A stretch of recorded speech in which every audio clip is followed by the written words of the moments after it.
Hey everyone, in this video I'm going to show you on how to get Klarna one-time card. So first thing you're going to need to do is go to klarna.com on your website, and then from here just tap on that three horizontal lines, and then you'll be able to see the Klarna card. And once you tap on that, you'll be redirected to this page where you can see that it says to get the app. So you just have to tap on get the app. Now, once you tap on that Get the App, you will be redirected to your Google Play Store or App Store, and then you just have to download the application. And then you just have to open the application and then sign in, make an account, and from here you will be able to apply for the Klarna card.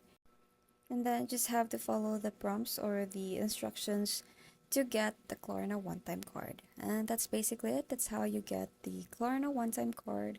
I hope you find this video helpful. Thank you for watching, and I'll see you in the next one. Bye!